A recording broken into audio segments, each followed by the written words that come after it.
병이 들지 않았고 건강진단 결과에도 이상 소견이 쓰여있지 않다고 해서 건강한 것은 아니다. 건강한 몸은 나른함이나 피곤함을 느끼지 않는다. 활력이 없는 것은 숨겨진 병이 있다는 전조다.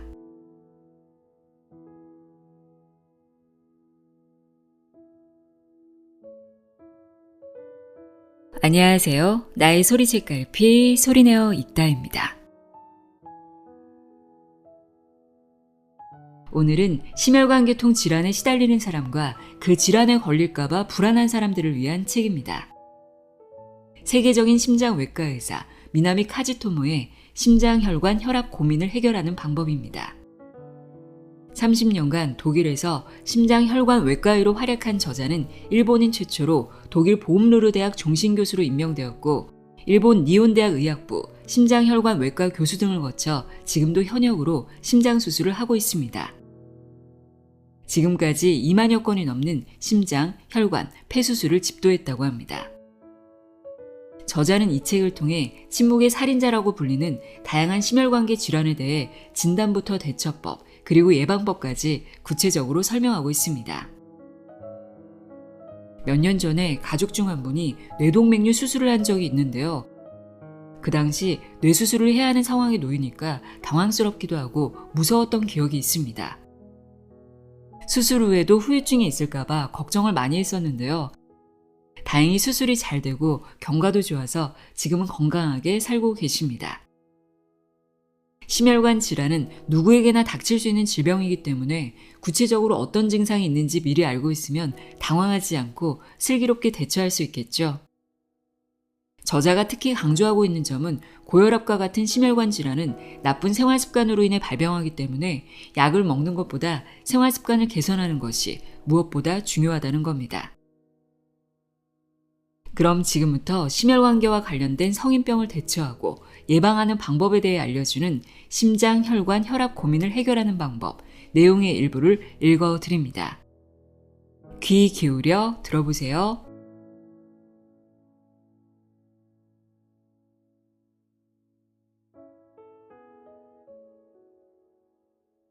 서문. 살다 보면 내가 늙었구나 하고 실감하는 순간이 반드시 찾아온다. 앞날이 보이는 듯해 마음이 허전해진다. 나이가 들었다고 해서 모든 사람이 병에 걸리진 않는다.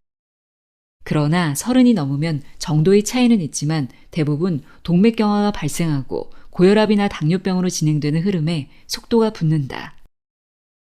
심혈관계통의 질병은 눈에 보이지 않으며 자각 증상이 없어서 모를 뿐이다. 가장 흔한 질병은 고혈압으로 환자 수가 1000만 명을 넘는다. 고혈압 후보까지 합치면 60세 이상 중 절반이 심혈관 질환에 관련된 어떤 증상을 앓고 있다. 어느 유명한 운동선수가 뇌경색으로 쓰러졌다. 그렇게나 활기차고 건강해 보이던 사람이 병으로 쓰러지리라고는 아무도 상상하지 못했을 것이다. 신속한 치료와 꾸준한 재활운동으로 목숨은 건졌지만 예전처럼 스포츠 분야로 복귀하지는 못했다. 그는 심장 부정맥으로 인한 뇌경색으로 진단을 받았다. 몸을 혹사하면 심장은 심혈관계를 제대로 기능하게 하려고 그만큼 혈액량을 증대한다. 그러면 혈관에 부담이 간다. 혈관은 영양소와 산소를 실어나르며 노폐물을 빼내는 역할을 한다. 그러므로 혈관이 건강을 유지해야 우리 몸의 뼈와 장기, 근육, 모든 조직세포가 정상적으로 기능할 수 있다. 이미 증상이 나타났거나 건강검진 결과가 나쁜 사람은 이제 몸이 건강하지 않다는 것을 알게 된다. 하지만 무엇을 하면 되는지는 여전히 모른다.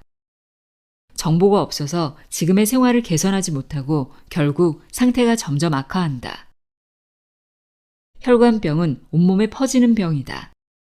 동맥경화가 진행되면 언제 심장이나 뇌동맥이 막힐지 알 수 없다. 인간의 몸은 노화를 이길 수 없다. 좀 오래 걸으면 숨이 차고 먼 곳에 나가면 자주 휴식을 취해야 하는 것은 어쩔 수 없는 일이다. 하지만 매일 즐겁게 산책하고 내 손으로 집안일도 하며 동네를 걸어다니고 이따금 해외여행을 하는 생활은 나이를 먹어도 충분히 할 수 있다. 심혈관 질환을 앓는 사람과 그렇게 될 확률이 높은 사람은 생활 습관을 바꾸지 않으면 혈관이 점차 쇠퇴한다. 나는 70세가 넘었지만 건강진단 수치에 문제가 없다. 혈관 나이는 내 나이에서 20을 빼면 된다.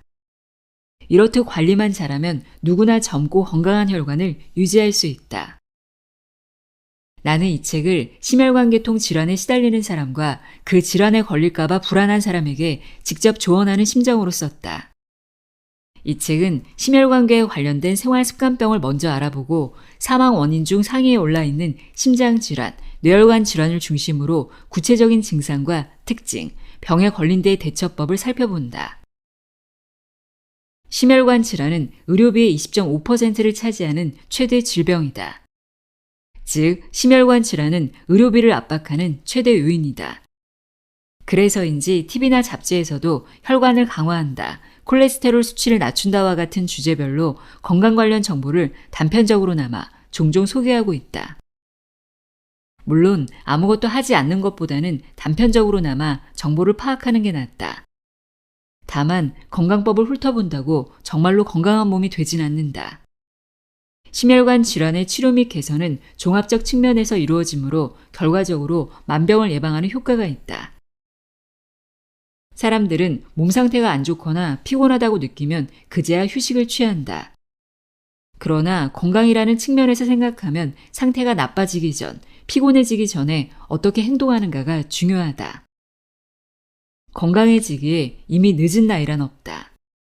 이미 심혈관계 질환의 증상이 있는 사람이나 그 위험을 인지한 사람은 이 책에 나오는 의학적 조언을 받아들이고 자신의 생활 습관에 적용하기를 바란다. 정말로 건강한 사람은 기력과 활력이 넘친다. 육체적인 건강을 손에 넣으면 젊었을 적의 적극성과 열정이 다시 솟는다. 이러한 심리적 충만감은 일상생활에 리듬을 주어 인간답고 풍요로운 인생을 보낼 수 있게 한다. 심혈관 계통의 이상을 진단하는 법. 고혈압은 위험한 증상.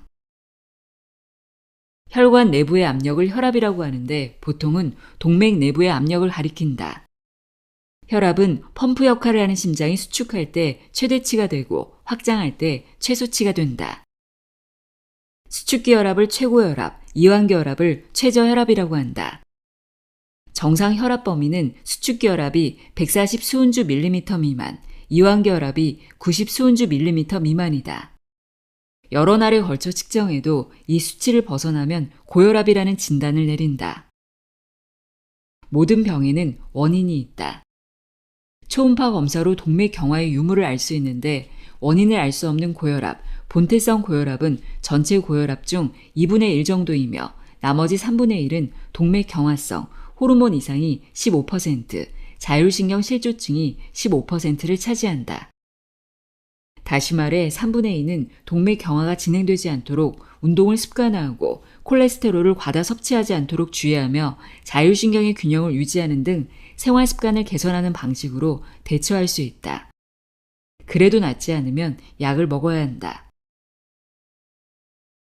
어떤 병에 걸릴 위험이 있는가? 60세 이상 고령자의 4명 중 1명은 고혈압이라고 할 만큼 우리 주변에 흔히 보이는 증상이 고혈압이다.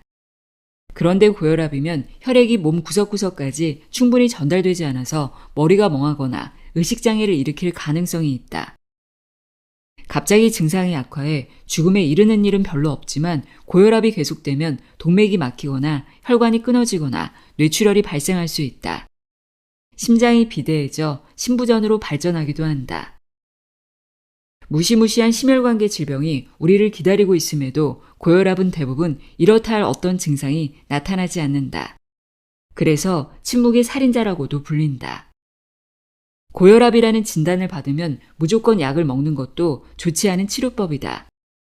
약으로 혈압을 낮추는 것은 혈압이 낮다는 증상을 바꾸는 것뿐이다. 증상이 호전되면 약을 끊게 되지만 좋지 않은 생활 습관을 그대로 지니고 있으면 근본적인 원인이 전혀 해결되지 않은 상태라 할 수 있다. 나는 제일 먼저 생활 습관부터 개선하라고 조언한다. 그리고 2개월 뒤 다시 병원에 오라고 한다. 혈압을 재고 심전도를 보며 혈액 검사를 하여 수치가 개선되었는지 조사한다.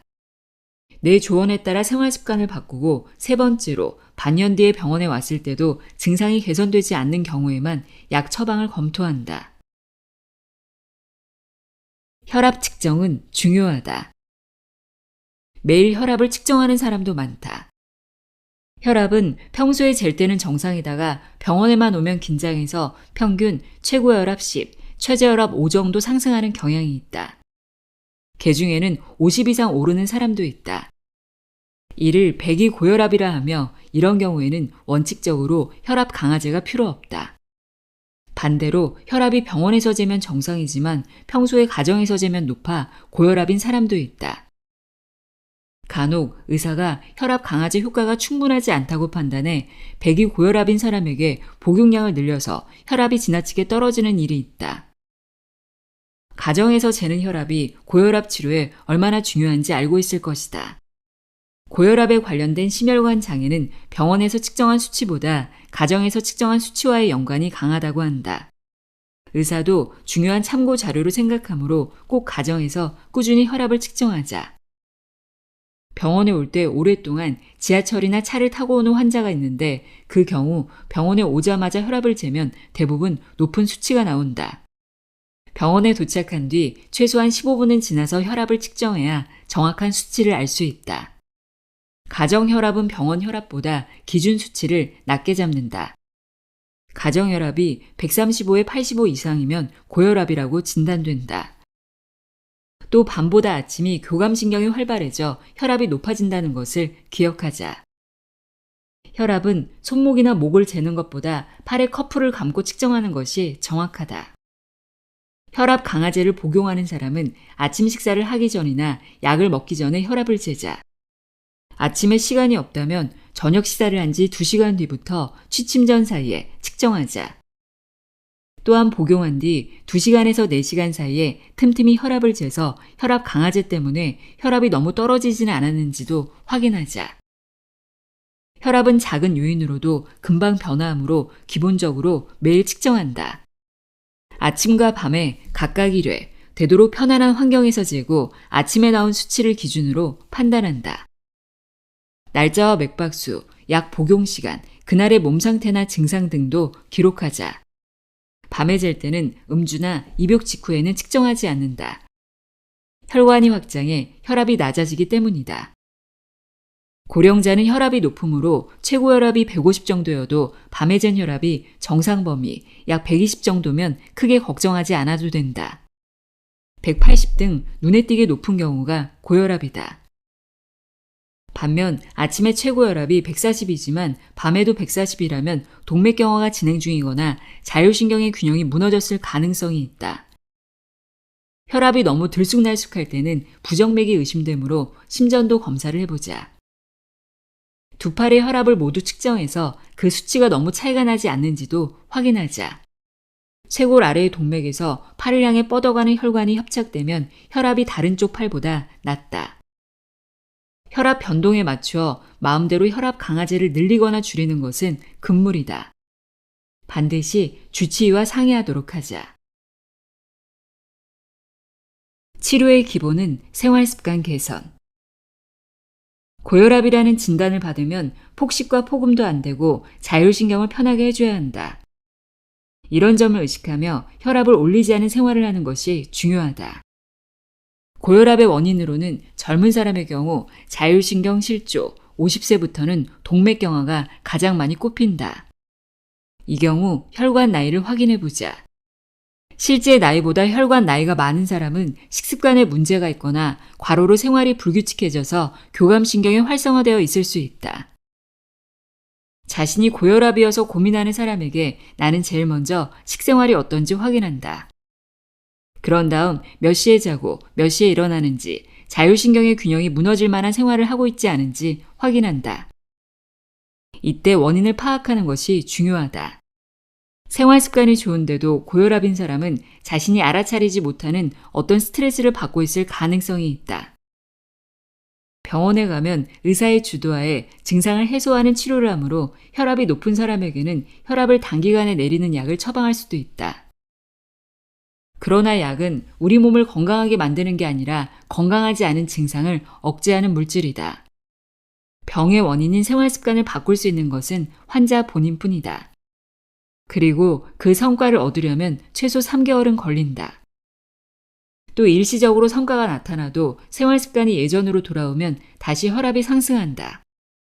혈압이 높은 사람은 건강해지는 노력은 자신만이 할 수 있음을 깨닫고 다음과 같은 습관을 들이도록 애쓰자.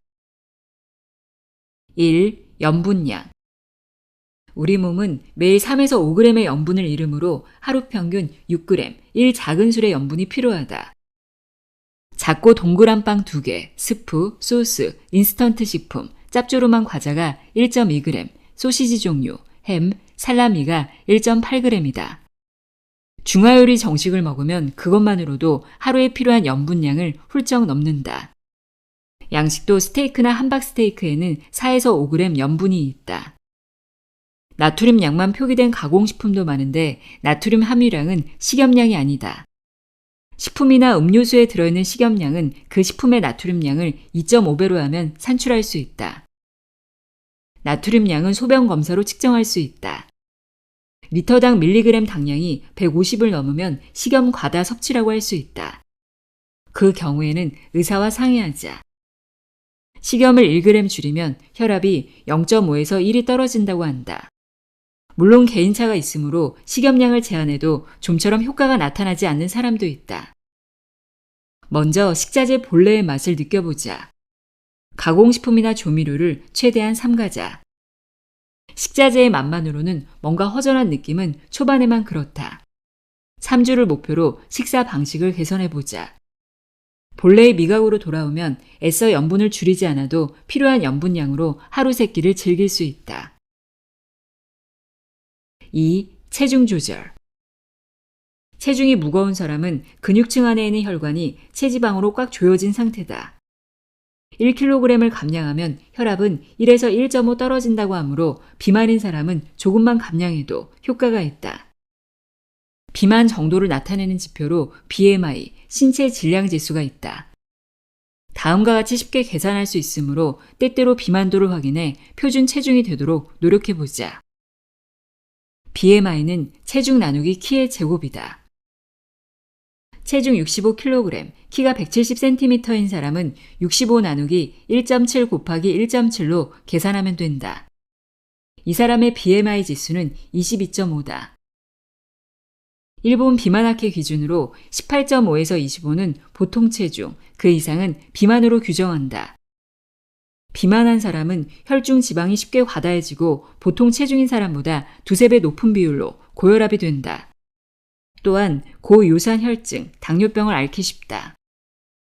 체중이 감소해도 혈압이 내려가지 않는 경우도 있다. 그러나 체중이 증가할수록 심장이 불필요한 혈액을 보내야 하므로 박출량이 증가하고 혈압이 확실하게 상승한다. 비만이 당뇨병이나 고지혈증의 밑바탕이 되기 쉬운 점은 말할 것도 없다. 비만이라고 해서 갑자기 운동을 시작하라는 것은 아니다. 심혈관계 문제 유무를 검사한 뒤 주치의와 상의하자. 또 한 달에 2kg 이상 감량하는 것은 신체 조직까지 감소하므로 바람직하지 않다. 신장 기능이 정상이라면 세포를 만드는 근원인 단백질을 충분히 섭취하자. 운동은 걷기, 수영, 자전거 등 손발의 대근육을 움직이는 전신 운동이 적합하다. 하지만 골프, 테니스, 축구 등 과도하게 하지만 않으면 어떤 운동도 괜찮다. 적당한 운동은 필요하다. 운동은 중독성이 있으므로 운동을 계속하면 운동을 해야 기분이 상쾌해진다. 가능한 범위에서 유산소 운동을 주 2~3회 하도록 하자. 혈압 강화 효과가 수치로 나타나는 것은 약 4주째부터라고 한다. 유산소 운동 범위는 최대 심박수의 65에서 82%이지만 이렇게 말하면 이해하기 어려우므로 다음 식을 이용해 계산하는 게 편하다.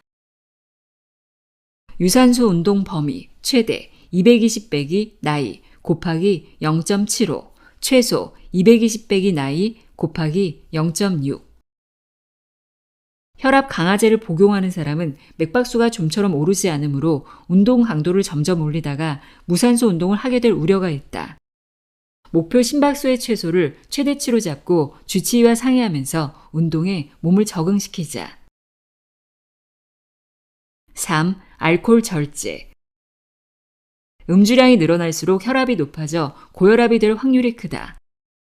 하루 알코올 섭취량은 맥주 500ml, 정종 180ml, 위스키 더블 한 잔 60ml, 와인 한 잔 120ml가 상한선이다. 여성은 절반 수준으로 떨어진다. 그런데 이것은 술을 잘 마시는 사람에게 적용되는 기준이다.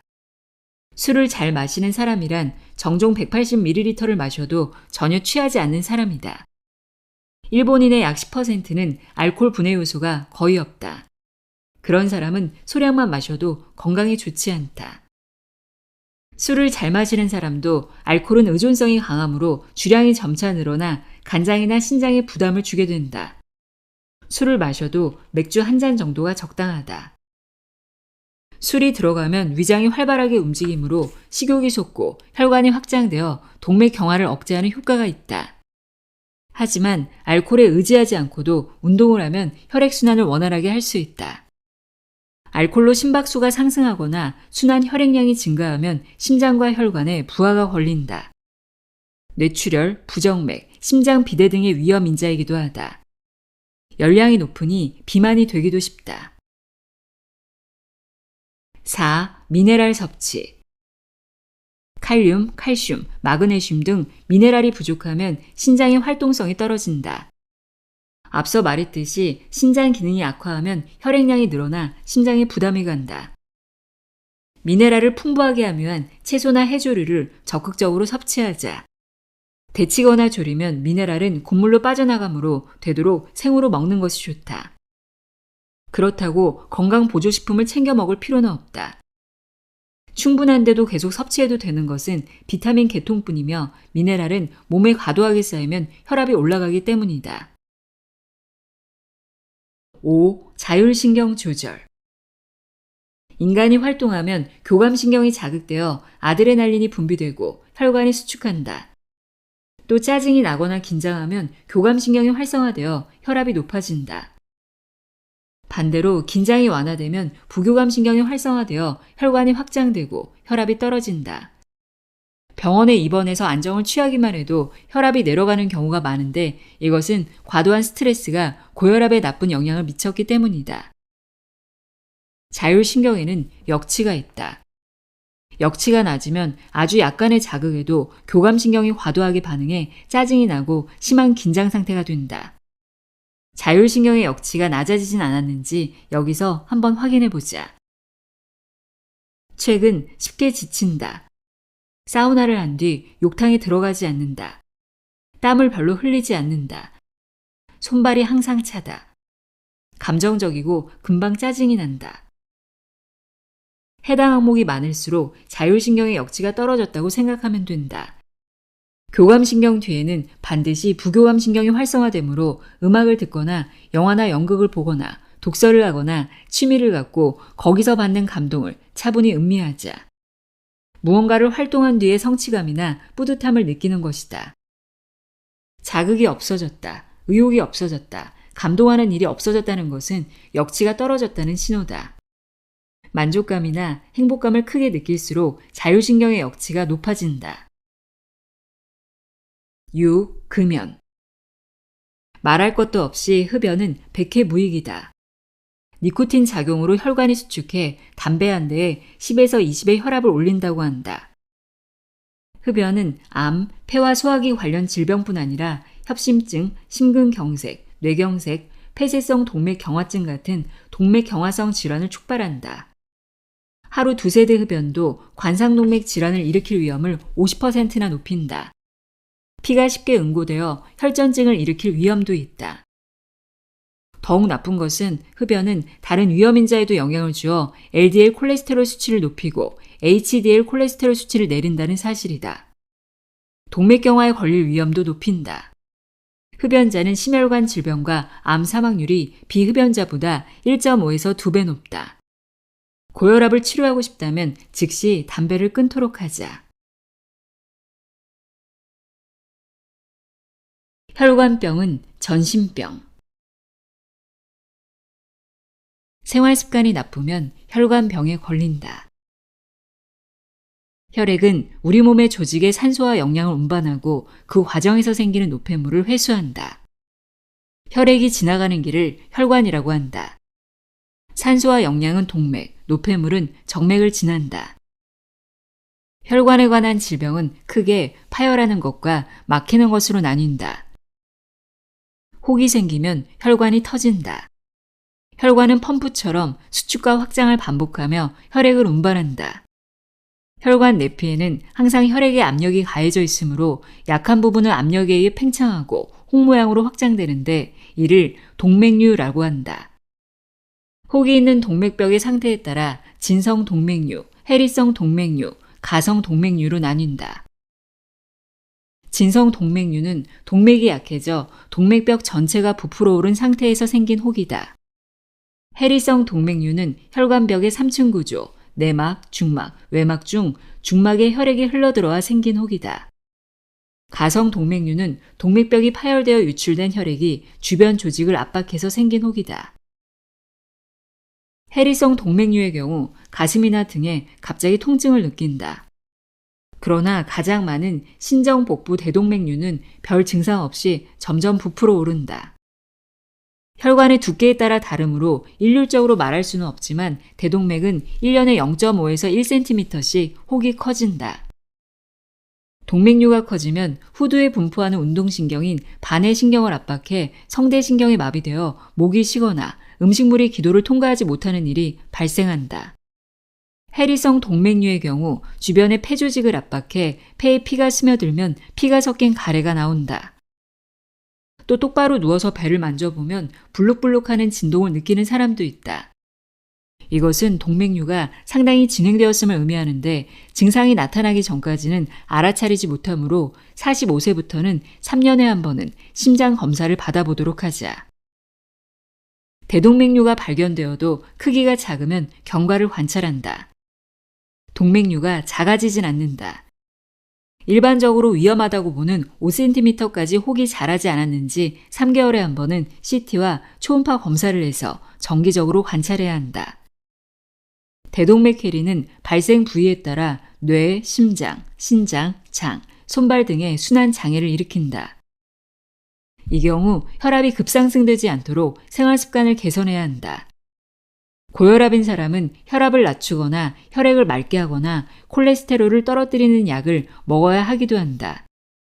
물론 식사 내용과 양도 개선해야 한다.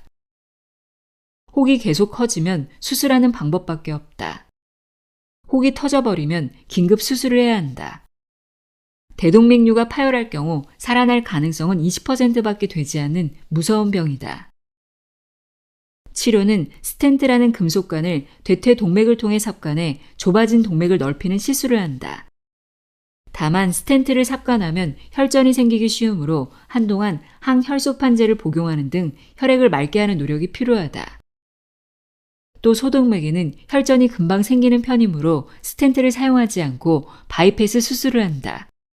바이패스 수술은 심장의 관상 동맥이 막히는 협심증이나 심근경색증이 있는 환자에게 막힌 혈관을 피해서 혈액이 흐를 수 있도록 새로운 혈관을 넣어주는 치료를 의미한다. 혹이나 찢어진 혈관을 인공혈관으로 대체하는 외과 수술을 하는 경우도 있다. 대동맥 파열은 병원에 도착하기 전에 사망하는 경우가 많으므로 혈압이 높은 사람은 일전에 한 번은 병원에서 흉부 및 복부 CT를 찍어보자. 하지정맥류. 하지정맥류는 임산부나 장시간 서서 일하는 사람에게 나타나는데 다리 표면에 정맥이 부어서 혹처럼 튀어나오는 증상이 나타난다. 특히 임산부는 배가 불러가면서 다리와 이어지는 부분이 압박되어 충혈되고 정맥에 혹이 생기기 쉽다. 동맥류와 달리 파열에도 몇 분 뒤에는 뇌출혈이 멎는다. 다리에 둔한 통증을 느끼거나 피부염이 생겨 피부가 검게 변색되기도 한다. 대체법으로는 기능성 압박 의류로 운동할 때 주로 입는 컴프레션 웨어보다 더 몸을 꽉 조여주는 압박 스타킹을 신는 것이다. 단, 이 스타킹은 계속 신어야 한다. 이 병이 진행되면 결국 수술을 해야 한다. 예전에는 하지의 대복 제정맥을 절개해서 망가진 혈관을 제거하는 수술을 많이 했지만 지금은 정맥류가 있는 혈관에 레이저 도관을 삽입해 레이저 열로 혈관을 수축시켜 폐쇄하는 수술을 많이 한다. 혈관이 좁다는 것을 알았다면 동맥은 혹이 생겨 파열할 위험 외에 막히는 경우도 있다. 그 주요 원인은 동맥경화다. 동맥경화의 초기 병변은 서서히 진행되어 30세 무렵에 동맥경화로 나타난다. 동맥경화가 있는 사람은 대부분 고혈압이다. 다만 고혈압이라고 해서 무조건 동맥경화라 볼 수는 없다. 젊은이의 경우 30에서 40%는 부신호르몬 활성화에 의해 일어나는 고혈압도 있다. 동맥경화란 동맥 내벽이 두꺼워지거나 딱딱하게 굳어져 활동이 저하되는 병변을 총칭한다. 원래 병리학에서 사용하는 용어로 병명은 아니다. 혈관은 외막, 중막, 내막 이렇게 3층으로 구성된다.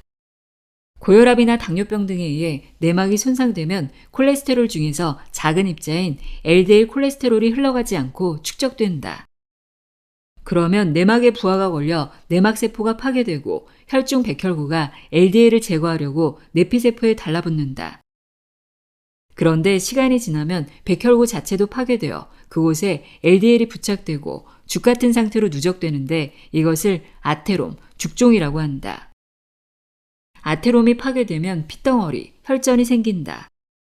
그런 변화는 심장, 대동맥, 뇌, 목, 신장, 내막, 팔다리의 동맥 등에 쉽게 일어나며 혈전이 혈관을 덮어버림으로써 심근경색이나 뇌경색을 일으킨다. 또 콜레스테롤 수치가 높고 혈액이 끈끈하면 혈전이 쉽게 생기고 혈전이 소동맥으로 튀어 덮어버리기도 한다. 병원에 가보니 부정맥이나 동맥경화가 진행되고 있고 이미 혈관이 좁아졌다는 말을 듣는 경우가 있다. 그러면 동맥과 정맥이 모두 막힐 위험이 있다. 사람에 따라 급성이나 만성으로 진행되지만 그 원인은 둘 다 같다. 급성인 경우 격렬한 통증이나 마비가 갑자기 발생하고 피부가 차갑고 하얗게 된다. 이때 혈전을 제거해 혈액이 다시 흐르기 시작하면 증상이 개선되므로 한시라도 빨리 수술해야 한다. 만성인 경우 어느 정도 걷다 보면 다리가 저려서 걸을 수 없게 되고 한동안 휴식을 취하면 다시 걸을 수 있게 되는 간헐적 증상이 보인다. 혈류가 원활하지 못해 다리에 충분한 산소가 공급되지 않아 젖산이 쌓여서 통증이 발생하는 것이다. 걸을 수 있는 거리가 200m 이하이면 수술이 필요하다. 또한 동맥경화가 더욱 진행하면 안정을 취해도 계속 통증을 느끼며 괴절을 일으킨다. 동맥경화가 얼마나 진행되었는지는 상하지의 혈압 차이를 계측하는 발목 상완 혈압지수를 측정해서 확인할 수 있다. 통상 말초 부분이 혈관에 대한 저항이 크기 때문에 팔보다는 발목이 1.2에서 1.4배 혈압이 높다. 이것이 0.9 이하면 어떤 혈류 장애가 있다고 볼 수 있다. 또 맥파속도라는 팔다리의 심장 박동이 도달하는 시간을 측정하는 검사로도 혈관이 좁아지지 않았는지 동맥경화 진행도를 파악할 수 있다. 혈관은 갈라지는 부위에서 막히기 쉬우며 특히 목의 경동맥이 동맥경화를 일으켜 혈전이 뇌로 튀면 뇌경색이 일어난다. 45세 이상인 사람은 3년에 한 번은 심장 검사를 받도록 한다. 혈액순환을 직접 파악하는 방법. 몸 구석구석까지 혈액이 잘 공급되는지는 피부색이나 피부 온도로도 어느 정도 판단할 수 있다. 손톱은 보통 연한 분홍색을 띈다. 손톱을 주물러 보자.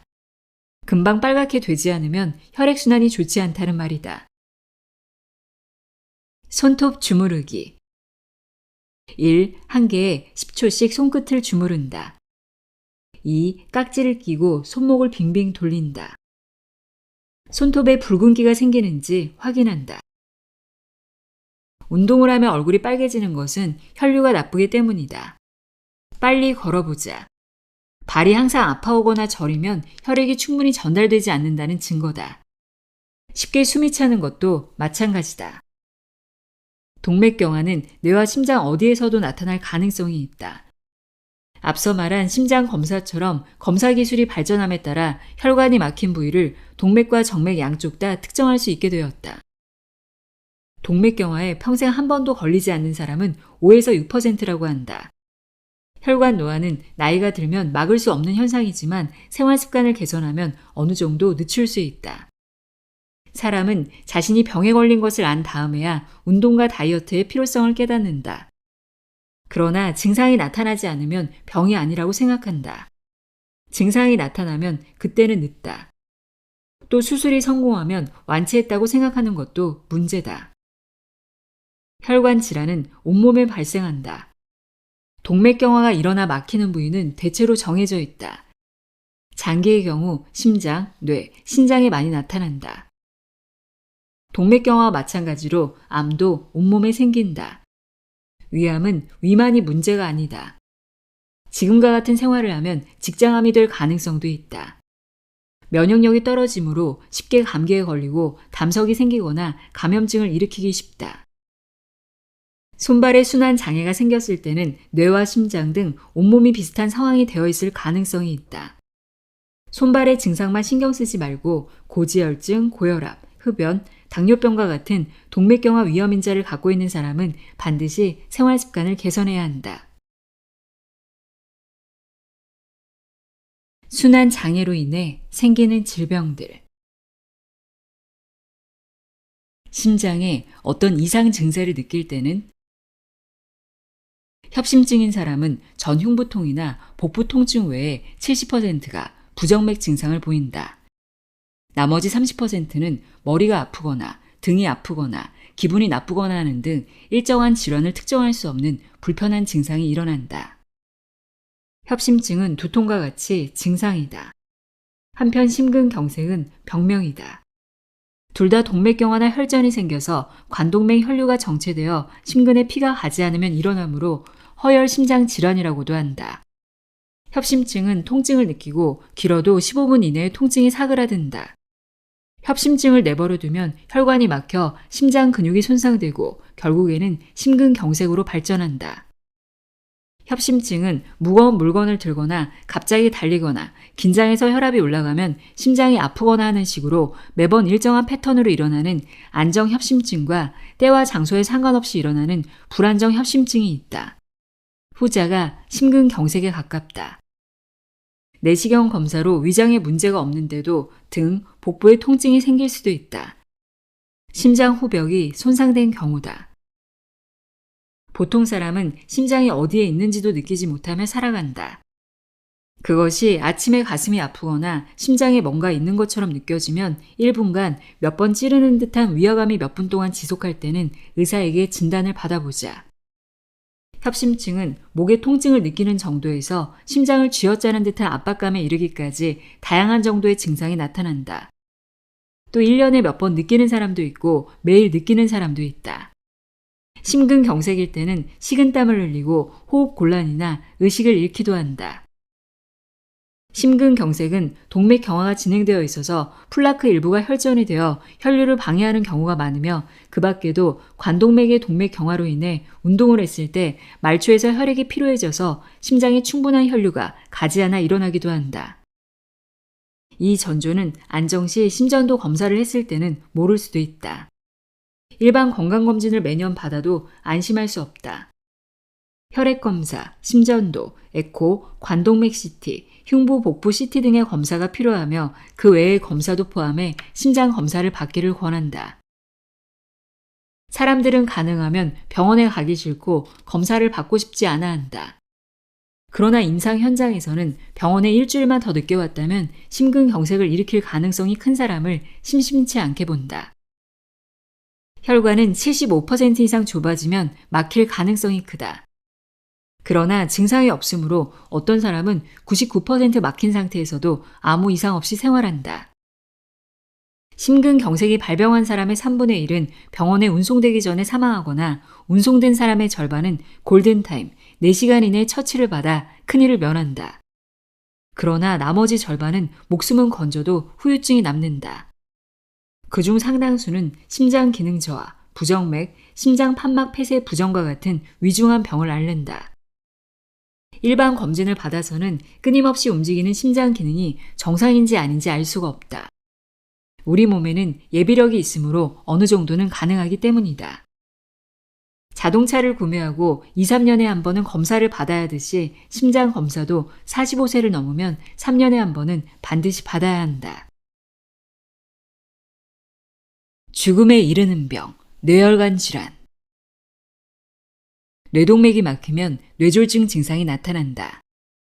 뇌졸중은 뇌혈관이 막히거나 파열되는 상태를 가리킨다. 혈관이 막히면 뇌경색, 파열하면 뇌출혈이다. 뇌졸중의 초기 증상은 사실 판단하기 어렵다. 어제까지만 해도 건강했는데 아침에 눈을 떴더니 반신마비가 되었어요. 이런 이야기가 종종 있다. 다만 뇌졸중 증상은 밤중에 화장실에 가려고 일어났을 때와 아침에 눈을 떴을 때, 낮에는 일하는 중에 갑자기 이상해지는 일이 대부분이다. 또 보통은 큰 발작이 일어나기 며칠에서 몇 주일 전에 가벼운 증상이 나타난다. 예를 들어 걸어갈 때 자꾸 넘어질 뻔하거나 계단을 오르내리는 속도가 느려지거나 자전거를 탈 수 없게 되는 등 균형을 잡지 못하는 징조가 나타난다. 또 혀가 잘 돌아가지 않거나 음식을 먹는데 자꾸 흘리거나 뇌경색과 같은 증상이 나타나기도 한다. 이것을 뇌동맥이 일시적으로 막히는 일과성 뇌허혈 발작이라고 한다. 동맥경화로 인해 생긴 혈전이 떨어져 나가 뇌동맥을 막히게 해서 증상이 나타난다. 혈전이 작으면 금방 녹아서 흘러가므로 증상도 금방 사라진다. 또 뇌동맥 자체가 동맥경화로 인해 좁아져서 급격한 혈압 저하 등에 의해 뇌혈류가 악화되면 증상이 나타나기도 한다. 뇌졸중 환자 대부분은 뇌경색을 앓는다. 갑자기 의식을 잃고 쓰러지는 것은 중증 뇌출혈, 뇌색전이며 뇌졸중 전체에서 보면 그렇게 많지 않다. 또 뇌혈관 질환이라고 생각할 수도 있지만 뇌경색 중 3분의 2는 심혈관계 질환이 원인으로 일어난다.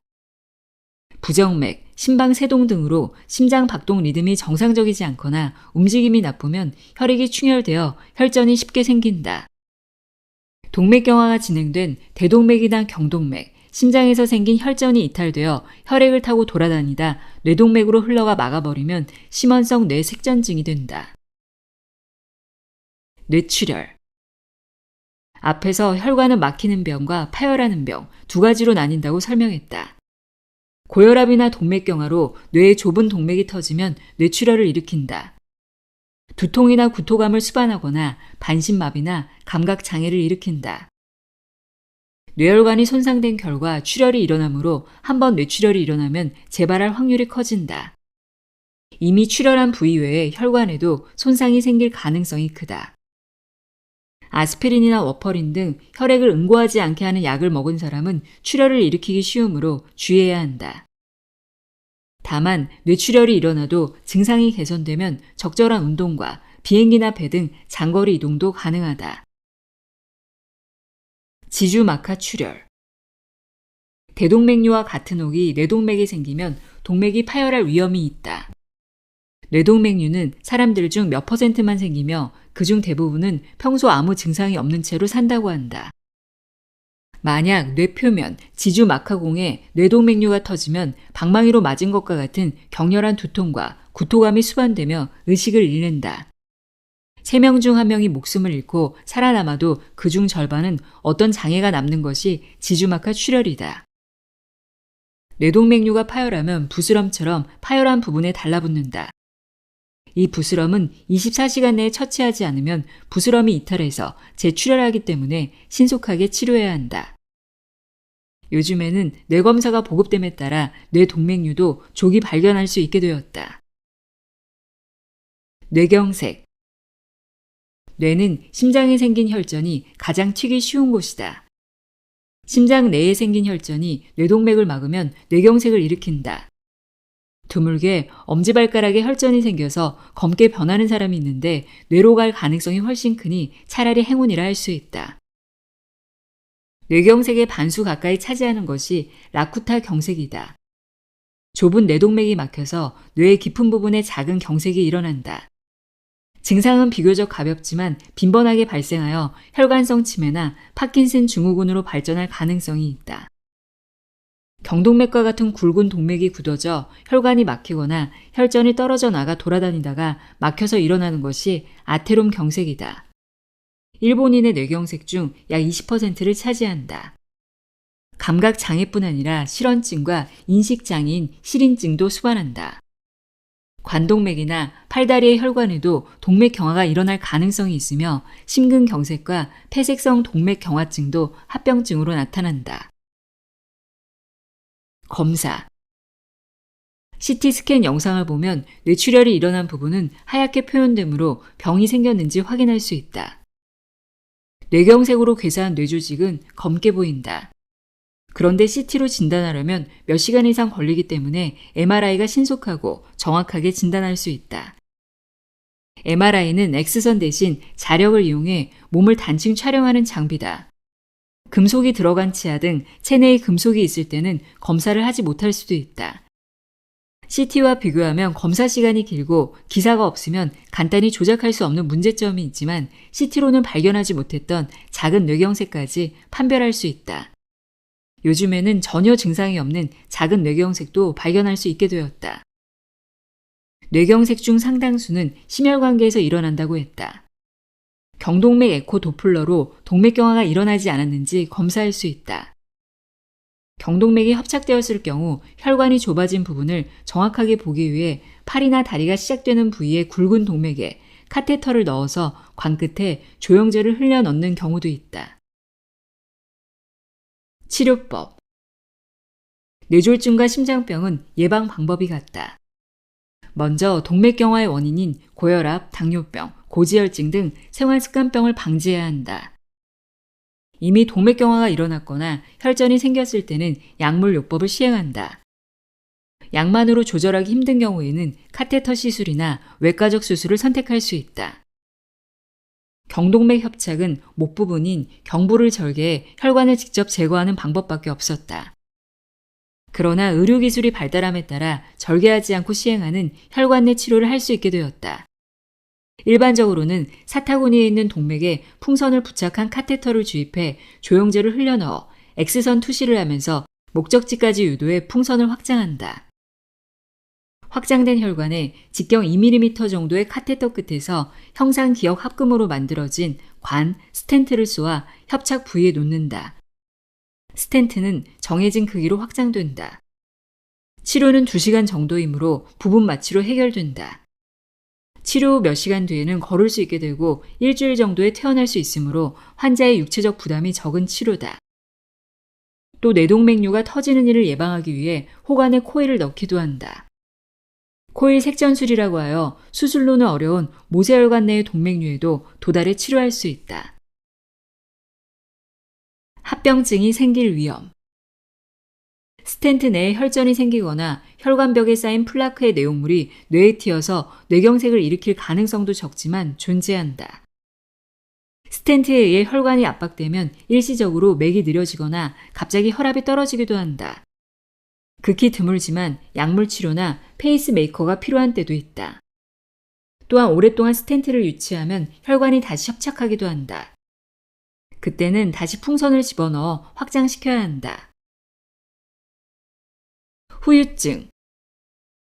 뇌졸중은 5에서 10%라는 상당히 높은 확률로 재발한다.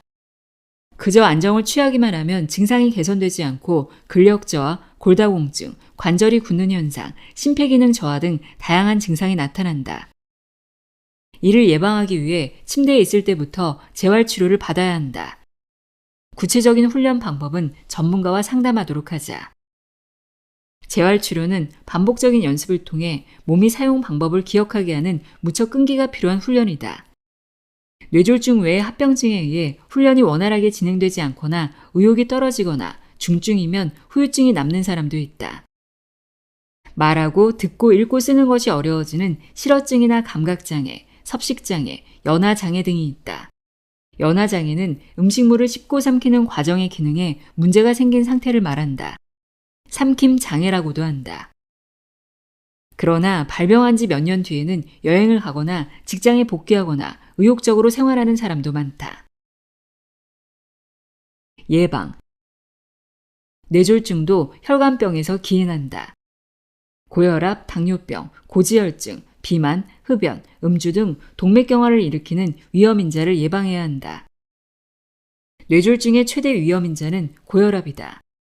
재발률을 비교했을 때 혈압을 떨어뜨리는 치료를 했을 때는 매우 감소한다는 것을 알 수 있다.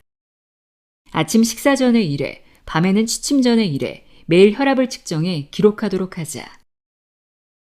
다시 한번 말하지만 혈압은 수축기 혈압이 140 미만, 이완기 혈압이 90 미만을 목표로 한다. 특히 기상 후 1시간 안에 혈압을 측정했는데 혈압이 높다면 주의해야 한다. 주치의에게 혈압 기록을 보여주자. 당뇨병 고지혈증도 동맥경화로 발전할 우려가 있다. 혈당치, 콜레스테롤, 중성지방 등의 수치를 검사를 통해 파악하자. 심혈관 질환을 예방하기 위한 생활습관 개선. 인간의 몸은 해가 지고 몇 시간 뒤인 밤 10시에는 휴식을 취하고 아침 5시경에 눈을 뜨려야 한다. 밤 12시 넘어 잠자리에 들면 아침 5시에는 일어날 수가 없다. 몸은 엑셀을 밟고 하루를 시작하려고 하지만 머리는 나른해, 계속 자고 싶어 라며 사이드 브레이크를 걸려고 한다. 이럴 때는 벌떡 일어나 활동을 시작하고 일찍 잠자리에 드는 것이 건강에 좋다. 건강하지 않은 행동이 쌓여 병에 걸려도 의사는 병명을 진단할 뿐이지 그러한 생활 습관이 원인이라고 상세히 설명해 주지 않는다. 그 중에서도 고혈압, 당뇨병, 고지혈증 등 여러 가지 생활습관병의 원인이 되는 내장 지방형 비만인 사람은 특히 주의해야 한다. 고혈압, 고혈당, 고지혈증 중 2개 이상에 해당하고 내장 지방형 비만인 사람에게는 대사증후군이라는 진단이 내려진다. 대사증후군이 되지 않은 생활습관을 지키면 심혈관계 질환에 걸릴 위험도 크게 줄어든다. 세계 각국에서 대사증후군인 사람이 증가하고 있다. 생활습관병을 예방하기 위해 신경 써야 할 점은 그리 많지 않다. 식생활, 일하는 방식, 수면, 운동 습관을 바르게 개선하면 된다. 병은 자신의 몸을 쉬게 해주는 존재다. 병에 걸리고 싶지 않다면 병에 걸리기 전에 충분히 휴식을 취해야 한다. 자신은 건강하고 아무 병도 없다는 사람도 다음 항목에 해당하지 않는지 살펴보자. 자주 짜증이 난다. 잠이 쉽게 들지 않는다. 식욕이 없다. 몸이 나른하다. 집에 돌아온 뒤나 휴일에는 아무것도 하고 싶지 않다. 이것은 몸이 지쳐 있다는 신호다. 머리로는 더 열심히 할 수 있어. 아직 괜찮아. 라고 생각할지도 모르지만 나쁜 생활 습관을 갖고 있으며 매일 충실히 인생의 참맛을 느끼는 인간다운 생활과는 거리가 있다. 자신이 건강을 유지하려고 노력하지 않으면 아무도 지켜주지 않는다. 병에 걸리면 의사에게 가면 된다는 생각은 상책이 아니다. 어느 날 갑자기 쓰러지기 전에 대처해야 한다. 자율신경의 균형을 잡으면 건강해진다. 신체 감각을 민감하게 관찰하게 되면 교감신경과 부교감신경 중 어느 쪽에 스위치가 켜져 있는지 알게 된다. 좀 피곤하다 싶으면 부교감신경 스위치를 켜기 위해 일찍 휴식을 취할 수 있게 된다. 영양제나 스테미나 요리를 먹는다고 활력이 나아지지 않는다. 활력은 자율신경의 역치를 높이는 행동을 반복함으로써 길러진다. 예를 들어 새로운 일에 도전하거나 처음 가보는 곳을 여행하거나 연극을 보고 감동해보자. 감성을 풍부하게 하는 행동은 신경을 자극하기 때문이다. 역치 수준을 파악하려면 자율신경이 지나치게 활성화하지 않는지에 눈여겨봐야 한다. 잠을 잘 이루지 못한다. 항상 초조하다. 언제나 일에 집중하지 못한다. 이런 사람은 교감신경 역치가 낮은 상태다. 사소한 일에도 금방 아드레날린이 과다 분비되므로 그것을 완화하기 위해 폭식과 폭음을 해 부교감신경을 자극하려고 한다. 또 수면 시간은 충분한데도 기력이 없거나 툭하면 눈물이 나거나 쉽게 포기하거나 사소한 일에 걱정을 하거나 고민이 되는 사람은 그와 반대로 부교감신경의 역치가 낮은 상태다. 정년퇴직을 앞두고 있거나 자녀 양육을 마쳐서 자극이 없어지거나 취미가 없어서 무감동, 무기력한 상태로 생활하는 경우가 많다. 이 중 2개 이상 해당하면 위험 수준이며 자율신경 실조증의 가능성이 있다. 손발이 차다. 덥지 않은데 땀이 난다. 감정이 불안정하다. 일찍 자고 일찍 일어나지 못한다. 기력이 없다. 폭식과 폭음을 자주 한다. 감정을 표현하지 않는다. 왠지 모르게 몸이 좋지 않은 상태는 심각하게 여기지 않고 넘기기 쉽지만 이 증상이 몇 년씩 계속되면 생활 습관병에 걸려 중대한 병으로 발전할 수 있다.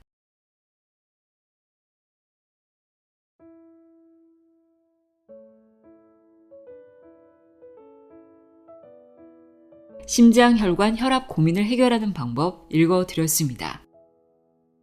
평소 활력이 없고 늘 피곤하다면 혈관에 문제가 있을 수 있다는 말인데요.